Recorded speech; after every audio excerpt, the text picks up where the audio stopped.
सगळ्यांना good morning. TMC virtual क्लासमध्ये सगळ्या विद्यार्थ्यांचं स्वागत. आज आपण मागे जे प्रकरण पाहिलं होतं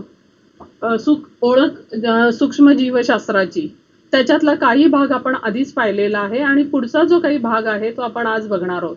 आपण काय काय पाहिलेलं तर उपयोजित सूक्ष्म जीवशास्त्र म्हणजे काय पाहिलं होतं, त्यानंतर औद्योगिक सूक्ष्म जीवशास्त्र म्हणजे काय ते पाहिलं होतं आणि त्याच्यात अनेक उत्पादनं ह्या सूक्ष्म जीवशास्त्रांमध्ये आपण घेतो आणि ती दैनंदिन जीवनात आपल्याला तसंच औद्योगिकरणामध्ये देखील आपल्याला ह्या बऱ्याच सर्व उत्पादनांचा उपयोग होत असतो. त्यातली आपण दुग्धजन्य काही उत्पादनं आपण आधीच पाहिली, जसं योगर्ट, लोणी, चीज, प्रोबायोटिक्स. तसंच अन्न उत्पादन आपण काही पाहिली, जसं पाव आहे, विनेगार आहे, त्यानंतर सोया सॉस आहे, काही पेय आहेत कॉफी वगैरे सारखी, तर त्याच्यामध्ये देखील या सूक्ष्म जीवांचा आपण सतत वापर करत असतो. आणि आता उरलेली जी उत्पादनं आहेत ती आज आपण बघणार आहोत. तर त्यातलं पहिलं जे उत्पादन आहे ते विकर. आता विकर म्हणजे काय हे तुम्ही अगदी 5वी-6वी पासना जेव्हा आपला अन्न मार्ग किंवा आपण पचन संस्था शिकतो तेव्हा आपल्याला माहिती आहे की आपल्या शरीरात देखील अशी काही विकर असतात. मग जसं तुम्ही ऐकलेलं आहे की आपल्या तोंडामध्ये जेव्हा अन्नाचा घास आपण चावतो तेव्हा लाळेमध्ये टायलिन नावाचं विकर असतं. त्यानंतर जठर जे आहे तिथे ज्याचं आपलं अन्नाचं पचन होतं तिथे पेप्सिन, रेनिन यासारखी विकर असतात. स्वादुपिंड जे आहे आपलं, त्या स्वादुपिंडाच्या स्वादुरसामध्ये काही अमायलेज, ट्रिप्सिन, लायपेज सारखी विकर असतात. विकर म्हणजे काय तर असे छोटे छोटे रासायनिक सूक्ष्म द्रव पदार्थ जे असतात की त्यांच्यामुळे ह्या ज्या रासायनिक क्रिया आहेत त्या अतिशय छान किंवा संथपणे आणि व्यवस्थित होत असतात. मग ही जी विकर आहेत ती आपल्या शरीरात निसर्ग निर्मित आहेत किंवा ती तयार आपोआप होत असतात. जे आपण अन्न खातो त्याच्यातूनच ही उत्पन्न होत असतात. परंतु काही सूक्ष्म जैविक विकर जी आहेत ती बाहेर आपण जैविक पद्धतीने जी मिळणारी आहेत त्यांचा वापर करून देखील आपण बरेचसे रासायनिक ज्या क्रिया आहेत रासायनिक उद्योगातील असतील, औद्योगिक सूक्ष्म जीवशास्त्रातील असतील, तर ह्या विकरांच्या साह्याने आपण त्या ज्या क्रिया आहेत त्या व्यवस्थित पार पाडू शकतो. आणि त्या विकरांच्या साह्याने जेव्हा आपण या क्रिया पार पाडतो त्यावेळेला अनेक फायदे आपल्याला होतात. मग ही जी विकर आहेत त्याला काय म्हटलं जातं तर सूक्ष्म जीवांच्या साह्याने मिळवलेली जी विकर आहेत ती आता आपण जी रासायनिक उद्योगात आणि औद्योगिक सूक्ष्म जीवशास्त्रात वापरणार आहोत त्यांचे फायदे आपण सुरुवातीला बघूयात. का आपल्याला ती वापरावी लागतात किंवा का महत्वाची आहेत. तर ही विकर वापरून जेव्हा एखादी रासायनिक प्रक्रिया केली जाते, एखाद्या उद्योगात ती वापरली जातात, तेव्हा त्या उद्योगात तापमान किंवा pH ची पातळी, pH म्हणजे आम्लारी धर्म किंवा आम्लधर्म याच्या ज्या पातळ्या असतात त्या, किंवा दाब, या सगळ्यांवर ती कमी असताना, ह्या सगळ्या पातळ्या कमी असताना देखील ही विकर जी आहेत ती कार्य करत असतात. ऊर्जा बचत होते. त्यानंतर महागड्या क्षरणरोधक उपकरणांची आपल्याला गरज भासत नाही. क्षरणरोधक उपकरण म्हणजे आपण एखादं उपकरण औद्योगिक म्हणजे क्षेत्रात वापरत असू, एखादं यंत्र वापरत असू तर त्याला गंज वगैरे लागण्याची शक्यता असते. तर ही जी यंत्र असतात ती आधीच क्षरणरोधक म्हणजे गंज त्यांना लागू नये अशी ती बनवावी लागतात आणि त्याच्यासाठी भरपूर खर्च असतो. मग अशी जी महागडी उपकरणं आहेत ती आपल्याला ह्या विकरांमुळे लागत नाही, त्याची गरज नाही भासत. विकर विशिष्ट क्रियाच घडून आणतात. नको असलेली उत्पादनं म्हणजे अनावश्यक उत्पादनं या विकरांच्या मदतीने जेव्हा आपण उत्पन्न काढत असतो तेव्हा ते बनत नाहीत. शुद्धीकरणाचा खर्च त्यामुळे कमी होतो आणि विकरांचा पुनर्वापर होतो. त्यामुळे ही विकर सगळी पर्यावरण स्नेही आहेत, ती परत परत आपण वापरू शकतो. हे सगळे फायदे जे आहेत त्यामुळे आपल्याला सूक्ष्म जैविक विकर वापरून औद्योगिक उत्पादनं जी आहेत ती अनेक प्रकारची घेता येतात आणि त्यामुळे ह्या सूक्ष्म जीव शास्त्रामध्ये या विकरांमुळे आपल्याला अनेक फायदे आपण आत्ताच बघितले ते होऊ शकतात. त्यानंतर आपल्याला ही जी विकर औद्योगिक सूक्ष्म जीवशास्त्रात वापरतो ती कोणती कोणती आहेत त्यांची नावं आपल्याला दिलेली आहेत ती आपण बघूयात. ती जी आहेत ती काही उदाहरणं बघा. ऑक्सिडोरी डक्टेजिस, त्यानंतर ट्रान्सफरेजिस, हायड्रोलेजिस, आयसोमेरेजिस आणि लायजेसिस ही ह्या सूक्ष्म विकरांची नावं आहेत. आता ही नावं थोड्याफार प्रमाणात तुम्ही लक्षात ठेवा.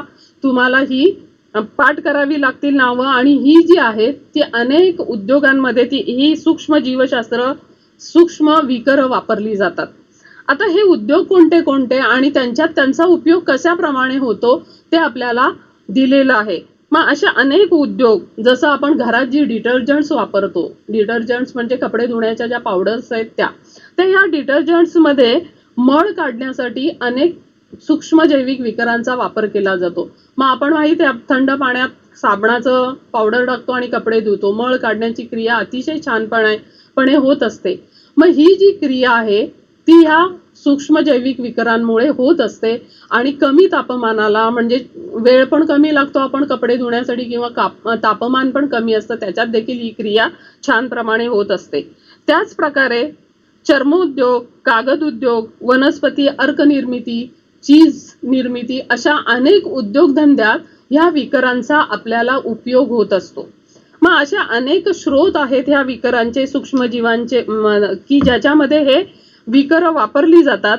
कुठली कुठली विकर वापरली जातात त्यांची नावं आपण बघूयात, आणि त्यांचा आपल्याला कुठल्या प्रकारचा उपयोग होत असतो असं ह्या पुढे एका तक्त्यामध्ये आपल्याला सगळं दिलेलं आहे, ते आपण बघूयात. उदाहरणार्थ, ऊस किंवा बीट यांची मळी आणि अमोनिया क्षार यांच्यामध्ये जर आपण ब्रेव्ही बॅक्टेरियम किंवा कोरिने बॅक्टेरियम यासारखे सूक्ष्मजीव वापरले तर त्याच्यापासून आपण ग्लुटॅमिक आम्ल तयार करू शकतो, आणि याचा उपयोग आपल्याला अजिनोमोटो सारखे उत्पादन तयार करण्यासाठी होऊ शकतो. तसंच दुसरं, ऊसाची मळी किंवा इतर क्षार वापरून ॲस्पॅराजिलस नायगर नावाचा सूक्ष्मजीव त्याची जर प्रक्रिया केली तर सायट्रिक आम्ल हे तयार होतं, आणि ते सायट्रिक आम्ल आपल्याला वेगवेगळ्या प्रकारचे पेय, गोळ्या, चॉकलेट्स यांच्या उत्पादनात वापरता येतं. त्यानंतर ग्लुकोज किंवा कॉर्नस्टीप लिकर, कॉर्न म्हणजे मका, हे तुम्हाला माहिती आहे, यांच्यावर जर ॲस्पॅराजिलस नायगरचा परत याच सूक्ष्मजीवाचा वापर केला तर ग्लुकोनिक आम्ल आपल्याला मिळवता येतं, आणि ह्याचा वापर आपण कॅल्शियम किंवा लोह कमतरता भरून काढणाऱ्या क्षारांचं उत्पादन करण्यासाठी होतं. मळी व कॉर्नस्टीप लिकर यांच्यावर लॅक्टोबॅसिलस डेल्ब्रुकी नावाचा जर सूक्ष्मजीव त्याच्यात वापरला गेला तर लॅक्टिक आम्ल तयार होतं, आणि ह्या लॅक्टिक आम्लाचा उपयोग आपल्याला नायट्रोजनचे स्रोत किंवा जीवनसत्वांचे, विविध जीवनसत्व जे आहेत त्यांचं उत्पादन मिळवण्यासाठी आपण त्याचा वापर करू शकतो.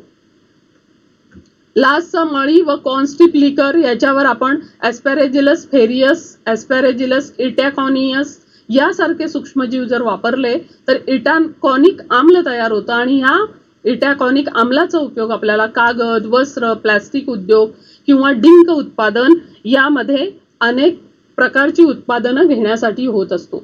मग अशी ही सूक्ष्म जैविक विकर आपल्याला किती फायदेशीर आहेत ते तुमच्या लक्षात येईल. त्याच प्रकारे काही मक्यातील स्टार्चवर बॅसिलस आणि स्ट्रेप्टोमायसिस पासून काही विकर जी मिळवलेली असतात ती ग्लुकोज आणि फ्रुक्टोज सिरप तयार करण्यासाठी माध्यम म्हणून वापरली जातात.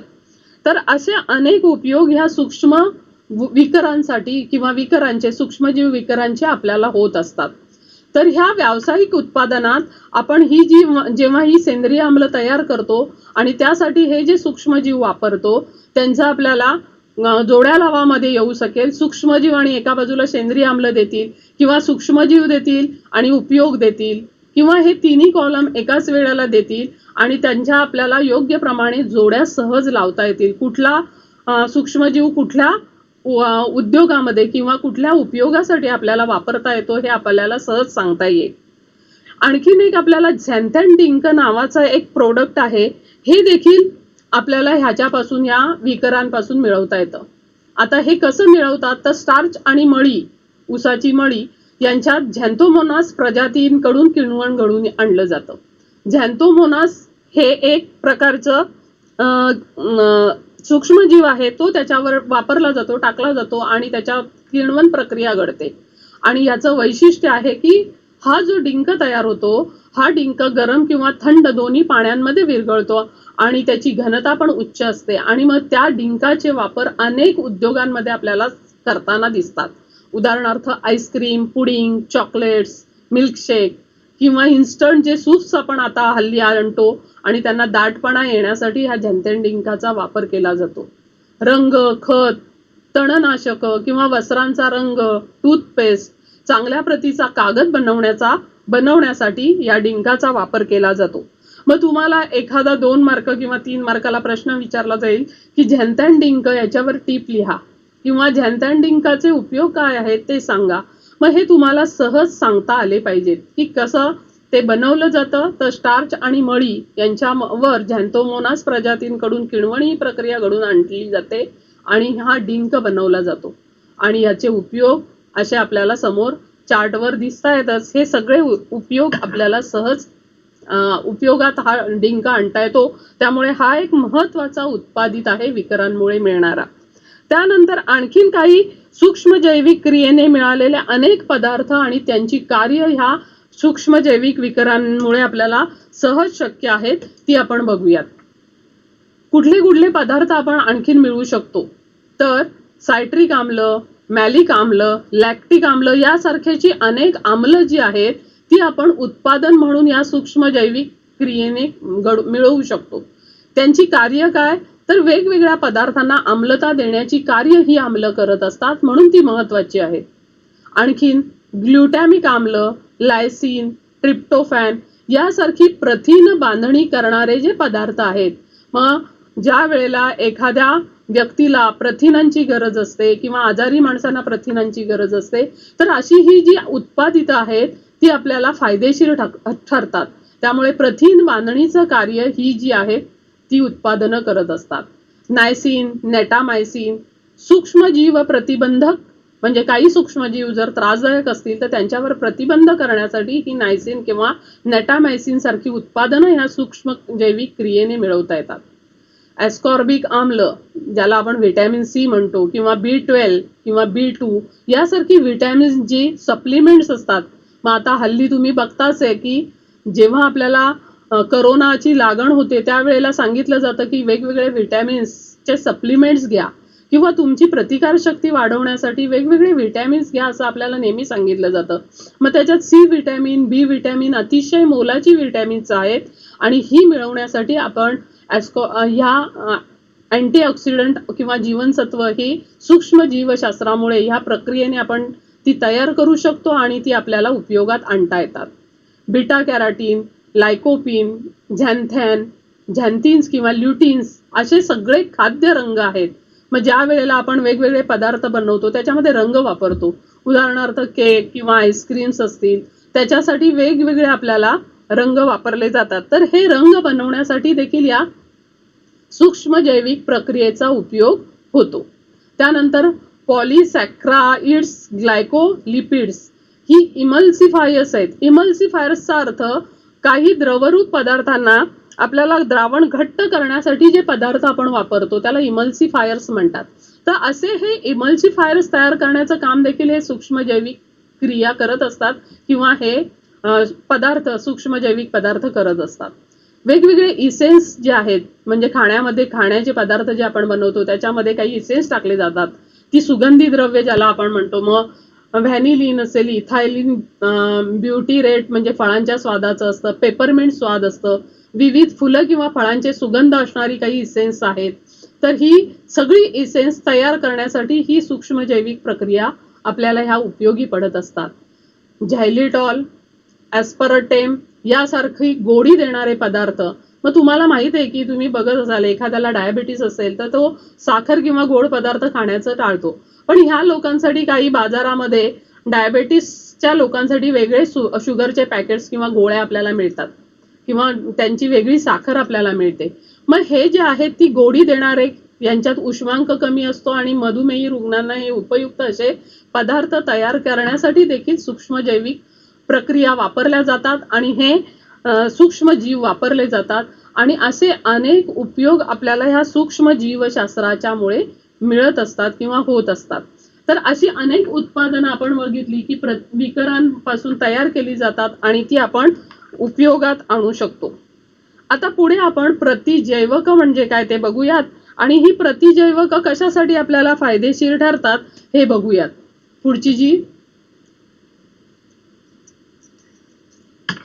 पुढची जी प्रतिजैवक आहेत अँटीबायोटिक्स त्याचा अर्थ काय तर जीवाणूजन्य रोगांवर औषधोपचार केले जातात ते औषधोपचार करताना आपण जी औषधं वापरतो ती नेहमी जीवाणू किंवा कवकांपासून तयार केली जातात आणि ह्यांचा उपयोग आपण प्रतिजैवक किंवा त्या औषधांना आपण प्रतिजैवक किंवा अँटीबायोटिक्स म्हणतात.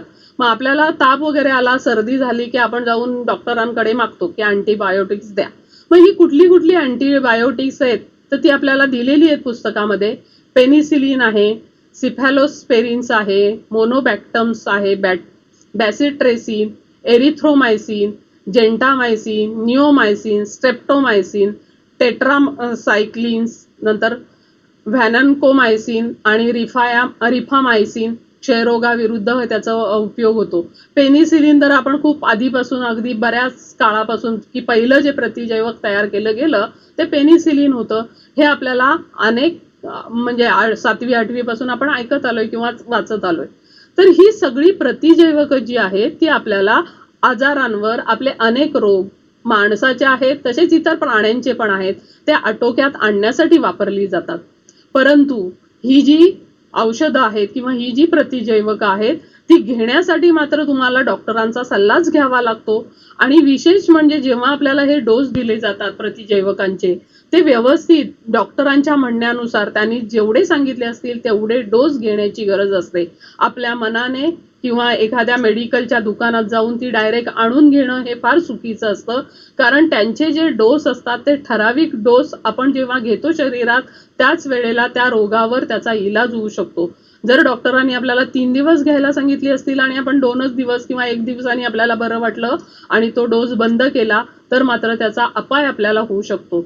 जरी आपल्याला ताप गेला किंवा तो आजार जो आपल्याला कुठला झाला असेल त्याच्यापासून आपल्याला बरं जरी वाटलं तरी देखील आपल्याला ही जी सांगितलेले जे डोस असतात ते पूर्ण करणं गरजेचं असतं. मग ही काळजी ती प्रतिजैवक घेत असताना आपल्याला लक्षात ठेवायची आहेत की कुठलेही स्वतःच्या मर्जीने हे औषधं घेता कामा नये. डॉक्टरांच्या सल्ल्यानेच घ्यावेत आणि त्यांनी जसं प्रिस्क्रिप्शन केलेलं असेल, जसं सांगितलं असेल त्याचप्रमाणे आपल्याला हे डोस घेण्याची गरज असते. तर अशा प्रकारे आणखीन एक सूक्ष्म जीवशास्त्राचा उपयोग तर ही औषधं तयार करण्यासाठी. आणि आता सध्या तुम्हाला माहित आहे की या सूक्ष्म जीवशास्त्राच्या बऱ्याच प्रयोगशाळांमध्ये असे आपण औषधं तयार करण्याच्या मागे आहोत. उदाहरणार्थ करोना विरोधात लस शोधण्याची आता बरीच आपल्याला गरज भासत आहे. ती हे सूक्ष्म जीवशास्त्र जे आहे त्यासाठी बरंचसं उपयोगी पडत आहे. त्यानंतर इंधनं. आपण जी काही इंधनं वापरतो ती बरीचशी जी आहेत ती पारंपरिक इंधनं जी आहेत ती आपण वापरत असतो. मग पेट्रोल, डिझेल, रॉकेल किंवा वेगवेगळ्या प्रकारचे गॅस किंवा म्हणजे पूर्वीच्या काळी झाडांच्या लाकडाचा आपण इंधन म्हणून वापर करत होतो.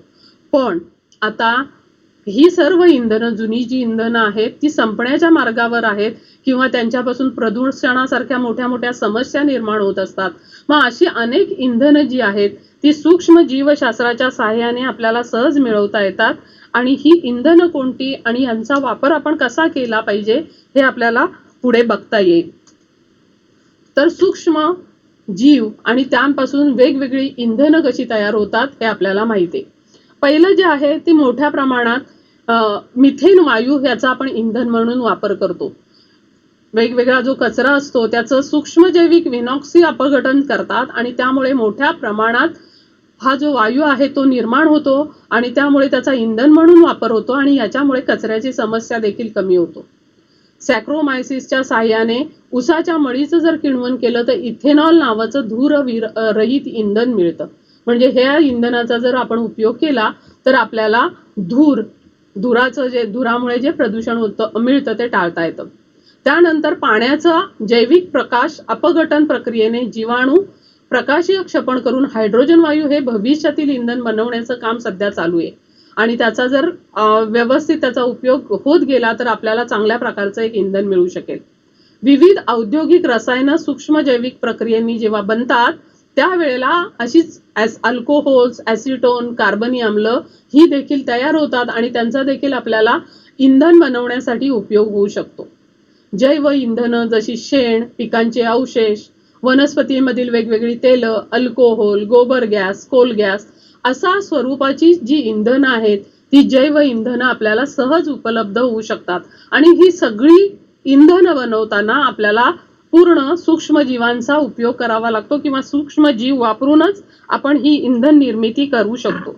मग ही जैव इंधन बनवण्याची एक साधी तुम्हाला एक छोटीशी आकृती आपल्या पुस्तकात दाखवलेली आहे की कशा प्रकारे हा जैव इंधन निर्मिती होते. आता ह्या आकृतीत काय दाखवलंय बघा, सौर ऊर्जा आणि कार्बन डायऑक्साईड आणि तिकडे जैव वस्तुमान म्हणजे वेगवेगळी झाडं वनस्पती ह्या सगळ्या दाखवलेल्या आहेत. आता ह्या ज्या वनस्पती आहेत त्यांची म्हणजे त्या झाडांची पानं गळतात, ती झाडं गळून पडतात किंवा मरतात किंवा त्यांची आपण जी पिकं घेतो त्यांची कापणी करतो, मळणी करतो, ह्यामधून बराचसा जैविक कचरा तयार होतो म्हणजे पालापाचोळा ज्याला आपण म्हणतो तो तयार होतो. मग हा सगळा जो आहे तो शिवाय त्याला आपण सेल्युलोजचा कचरा म्हणू. तसंच सेल्युलोजचं साखरेत रूपांतर जर केलं म्हणजे आपण ऊसापासून साखर वगैरे निर्मिती करतो, शर्करा निर्मिती करतो, ह्या सगळ्या प्रक्रियेमध्ये जर आपण हे सूक्ष्मजीव वापरले किंवा सूक्ष्म विकर वापरली तर यांच्यापासून किण्वनाने द्रवरूप जैव इंधनांची निर्मिती होते. आणि अशी ही किण्वनाने तयार झालेली द्रवरूप जैव इंधनं जी आहेत ती आपण सर्व गाड्यांमध्ये विमानांमध्ये तिथे दाखवलेत त्याच्यामध्ये वापरू शकतो आणि ती जैव इंधनं वापरल्यानंतर परत ऊर्जा निर्मिती होते आणि कार्बन डायऑक्साईड जो आहे तो वातावरणात परत सोडला जातो. तर ह्या सगळ्या इंधनं जी आहेत ती धूरविरहित असल्यामुळे प्रदूषण कमी करण्याचं काम ती करू शकतात. तर अशी ही सगळी इंधनं आपण जैव इंधन निर्मिती ह्या प्रक्रियेत बघू शकतो. त्यानंतर सूक्ष्म जैविक इंधनांमुळे प्रदूषण नियंत्रण होतं, ते एक विशेष आहे. मग आपल्या म्हणजे भारतासारख्या देशामध्ये लोकसंख्या बरीच असल्यामुळे घनकचरा, सांडपाणी अशामुळे विविध प्रदूषक तयार होत असतात आणि त्याचे घटक वाढत असतात. मग त्यामुळे रोगराई पसरण्याचा किंवा पर्यावरणाचा ऱ्हास होण्याचा समस्या निर्माण होतात. मग अशा ह्या जैव इंधन निर्मितीच्या जर प्रक्रिया आपण त्या त्या ठिकाणी राबवल्या गेल्या तर आपल्याला इंधनं तर मिळतीलच, तसंच घाणीपासून, कचऱ्यापासून, प्रदूषणापासून आपल्याला आपलं संरक्षण करता येईल. तर त्यामुळे बायोगॅस संयंत्र, कंपोस्ट निर्मिती अशी वेगवेगळी आपण जर क्रिया केल्या तर आपल्याला इंधन निर्मिती होईल आणि सूक्ष्मजीवांची या सर्व कचऱ्याचा ऱ्हास किंवा त्याचं किण्वण करण्यास किंवा त्याचा काय विल्हेवाट लावण्यास आपल्याला या सूक्ष्मजीवांची मदत होऊ शकते. पण आता बायोगॅस निर्मितीसारखे जे प्रकल्प आहेत ते खेड्यांमध्ये चालू शकतात, परंतु मोठमोठ्या शहरांमध्ये जागेची उपलब्धता कमी असते. त्यामुळे आणि मोठ्या मोठ्या शहरांमध्ये अनेक प्रकारचा कचरा निर्माण होत असतो. मग ह्या कचऱ्याची विल्हेवाट लावण्यासाठी काही आपल्याला उपाययोजना करता येईल का? तर त्यासाठी त्यांनी आणखीन एक सांगितले की भूमिभरण स्थळं निर्माण करता येतील. आता ही भूमिभरण स्थळं म्हणजे काय तर ती आपण बघणार आहोत. तर ह्याच्यामध्ये शहराच्या बाहेर जिथे काही जमीन आपल्याला उपलब्ध झाली तर त्या ठिकाणी अशा अनेक खड्डे तयार केले जातात आणि ह्या खड्ड्यांमध्ये प्लॅस्टिक टाकलं जातं आणि मग जो शहरात कचरा म्हणजे आपल्या घंटा गाडीत जे असतात कचरा गोळा करणाऱ्या गाडी ज्या असतात त्या गोळा करून घेऊन येतात, परंतु हा कचरा कंप्रेस केला जातो, दाबला जातो आणि हा असा जो कचरा आहे तो ह्या खड्ड्यांमध्ये आणून टाकला जातो आणि त्या कचऱ्यावर मातीचं आवरण, त्यानंतर त्या कचऱ्यावर काही वनस्पती वगैरे हे सगळं पसरवलं जातं आणि त्याच्यामध्ये काही सूक्ष्मजीव किंवा त्याच्यात जे सांडपाणी वगैरे असतं त्याच्यावर प्रक्रिया करणारे काही सूक्ष्मजीव त्याच्यात सोडले जातात. आता ह्या खड्ड्यांमध्ये प्लॅस्टिक टाकण्याचं मुख्य कारण की ह्या कचऱ्यामध्ये जे अनावश्यक पाणी असतं किंवा नको असलेलं प्रदूषित पाणी किंवा इतर जे द्रवरूप पदार्थ असतात ते आपल्या जमिनीत मुरून आपल्या जमिनीचं प्रदूषण त्यांच्यामुळे घडून जाऊ नये, त्यामुळे त्याच्यामध्ये त्या खड्ड्यांमध्ये प्लॅस्टिक अंतरलं जातं आणि मग हे असे खड्डे हे सगळं टाकल्यानंतर बंद केले जातात आणि त्यामुळे ह्या खड्ड्यांवर प्रक्रिया होते, आतमध्ये प्रक्रिया होते. ह्याच्यात जे पाणी निर्माण होतं ते देखील त्याच्यावर जैविक म्हणजे वेगवेगळे जीवाणू सोडून किंवा वेगवेगळे सूक्ष्मजीव सोडून प्रक्रिया करून ते पाणी आपल्याला उपयोगात आणलं जातं आणि काही दिवसांनी हा खड्डा जेव्हा आपण परत ओपन करतो तेव्हा त्याच्यात चांगल्या प्रतीचं खत निर्माण झालेलं असतं आणि ते खत आपल्याला आपल्या वनस्पतींसाठी वापरता येतं आणि जे पाणी आहे ते पण आपल्याला झाडं किंवा इतर ठिकाणी ज्या काही गोष्टी आहेत त्यांसाठी ते सांडपाणी आपण म्हणजे त्याला शुद्धीकरण केल्यानंतर ते वापरता येतं. मग हा जो रिकामा झालेला खड्डा आहे तो परत आपण परत उपयोगासाठी तो आणता येतो. तर अशी आधुनिक भूमिभरण स्थळं निर्माण करता येतात आणि ती तयार करण्यासाठी देखील मग सूक्ष्मजीवांचा आपल्याला वापर करता येतो. तर ह्या प्रकारचं भूमिभरण स्थळांचं, आधुनिक भूमिभरण स्थळ याच्यावर तुम्हाला टिप लिहा येऊ शकते किंवा प्रश्न विचारला जाऊ शकतो की आधुनिक भूमिभरण स्थळ म्हणजे काय आणि त्यांचा उपयोग आपल्याला कशा प्रकारे होईल हे आपल्याला सांगता येईल. तसंच आपल्या शहरांमध्ये किंवा कुठेही गावामध्ये सांडपाणी जे तयार होतं त्या सांडपाण्यांमध्ये देखील आपल्याला बायोगॅस संयंत्र वगैरे तर आहेतच, अशा प्रकारची काही उदाहरणं आहेत. पण ते सांडपाणी डायरेक्ट कुठल्याही नदी किंवा नाल्यात किंवा आणखीन कुठे सोडण्याऐवजी त्याच्यावर जर प्रक्रिया केली गेली तर ते सांडपाणी जे आहे ते परत रियूजसाठी आपल्याला उपयोगात आणता येतं. मग त्यांनी सांगितलेलं आहे की ह्या सांडपाण्यावर विघटन करणारे, त्याच्यामध्ये कॉलरा, हगवण, टायफॉइड यासारखे रोग निर्मिती करणारे जर जंतू असतील तर त्यांना मारून टाकणारे असे काही सूक्ष्मजीव त्याच्यात मिसळले जातात. उदाहरणार्थ फिनॉल ऑक्सिडायझिंग जीवाणू त्याच्यात सोडले जातात आणि त्यामुळे ह्या सांडपाण्याचं विघटन होऊन कार्बन डायऑक्साईड मुक्त होतं आणि जे पाणी तयार होतं ते आपल्याला परत उपयोगात आणता येतं. आणि जो तळाला बसलेला जो गाळ आहे हे पाणी शुद्ध करताना किंवा स्वच्छ करताना त्याचा खत म्हणून वापर केला जातो. आणि अशा प्रकारे आपण ह्या भूमिभरण स्थळ असेल किंवा सांडपाणी असेल त्याचं शुद्धीकरण करण्यासाठी कचरा परत कचऱ्यापासून खत निर्मितीसाठी आपल्याला कुणाचा उपयोग होतो तर या सूक्ष्म जीवांचाच उपयोग होत असतो. आणि त्यामुळे आपल्या आजूबाजूचं प्रदूषण असेल किंवा पाण्याचा पुनर्वापर असेल अशा प्रकारच्या गोष्टी सहज आणि शक्य आणि आपलं आरोग्यदायी जीवन तयार म्हणजे राहण्यासाठी, आपलं आरोग्य चांगलं राहण्यासाठी हे सूक्ष्मजीव आपल्याला फायद्याचे ठरत असतात.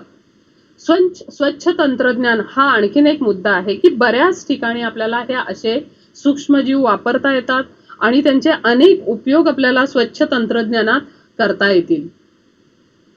तर काही सूक्ष्मजीव त्यांनी दिलेले, त्यांचं कार्य दिले. तर ह्या स्वच्छ तंत्रज्ञानात काही सूक्ष्मजीव इंधनांपासून गंध काढून टाकतात.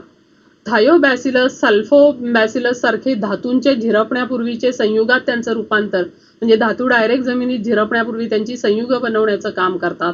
हायड्रोकार्बोनोलॅस्टिक बॅक्टेरिया, त्याला HCB असं म्हणतात. तर त्याचा उपयोग ज्या वेळेला एखादं समुद्रामध्ये जहाज वगैरे तेलाचं फुटतं तर त्या पूर्ण समुद्रावर तेलाचा तवंग पसरला जातो. तर हा जो तवंग आहे तो एखाद्या यंत्राच्या साह्याने किंवा दुसऱ्या कुठल्या प्रक्रियेने आपण जर काढायला गेलो तर खूप आपल्याला मेहनत वाया जाते आणि आपलं आर्थिक नुकसान पण होतं. पण त्याच तेलाच्या तवंगावर जर हे आपण जीवाणू सोडले तर त्याच्यामुळे काय होतं तर ते पिरिडीन्स आणि इतर रसायनांचा ते नाश करतात आणि हायड्रोकार्बन आणि पाणी याच्यामध्ये त्या तेलाच्या तवंगाचं रूपांतर करतात.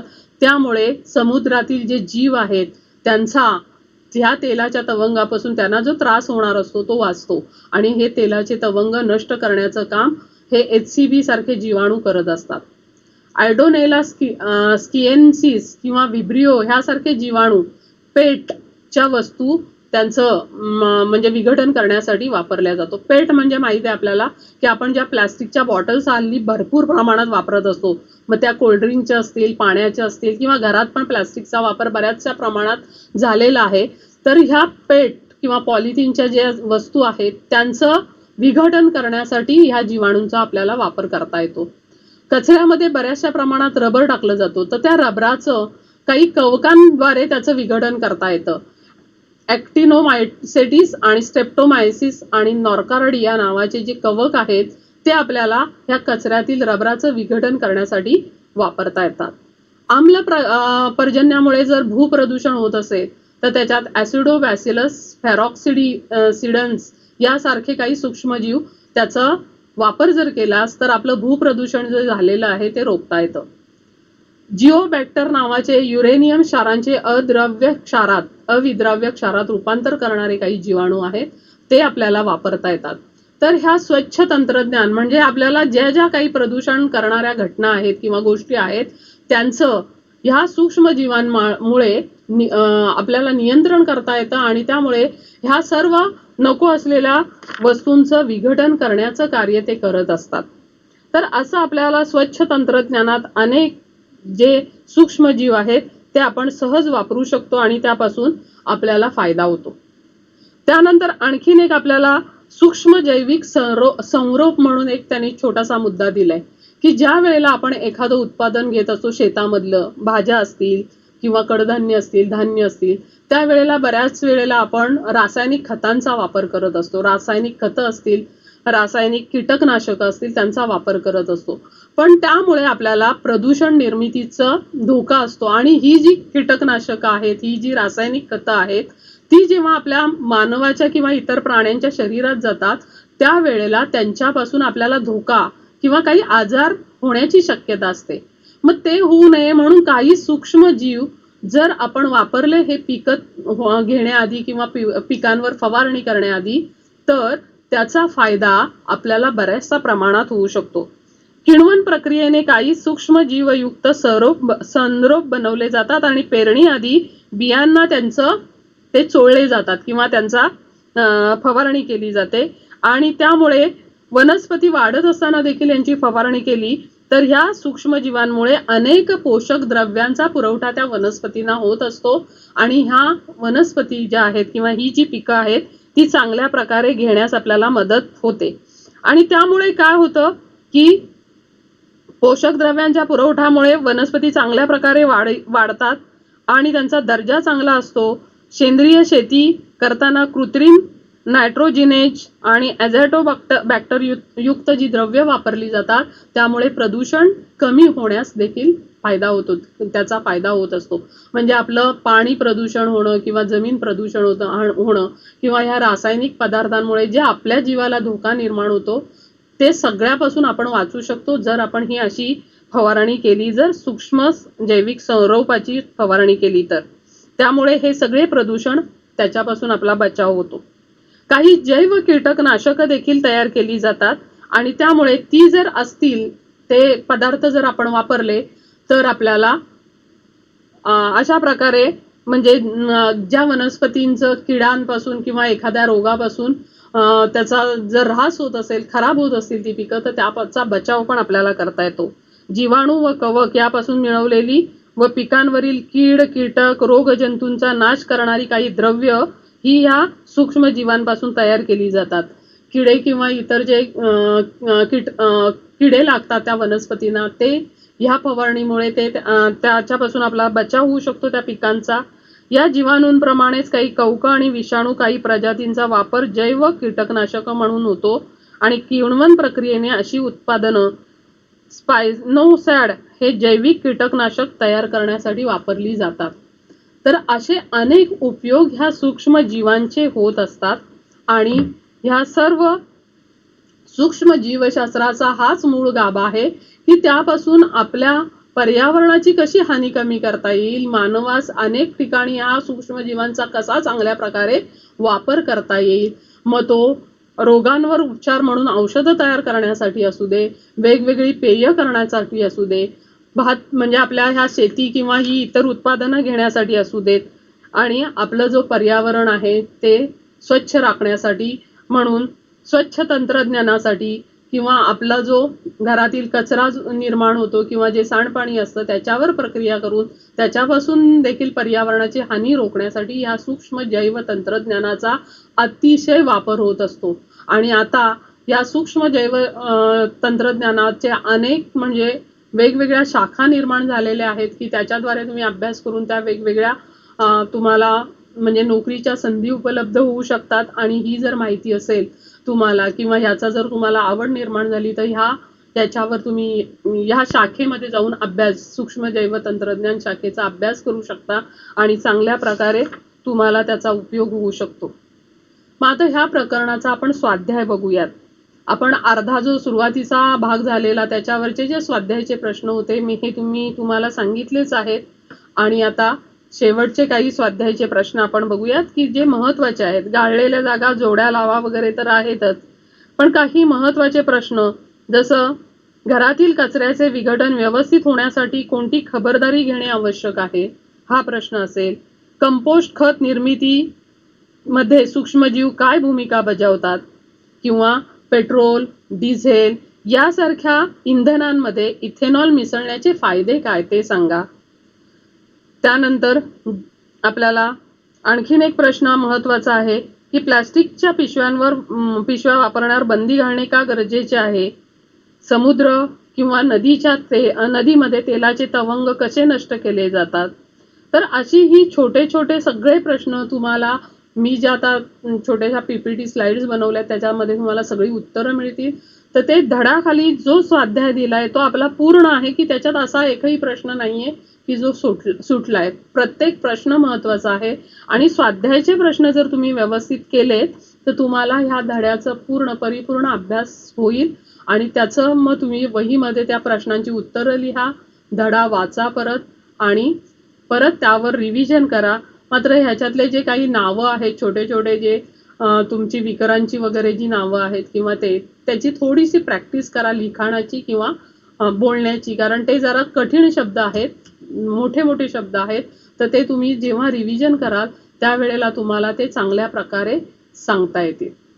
तर असा हा आपला सूक्ष्म जीवशास्त्र हे जे प्रकरण आहे ते महत्वाचं आहे आणि त्याच्यात बराचसा अभ्यास करण्यायोग्य तुम्हाला महत्वाचे मुद्दे तुम्ही बघितलेत.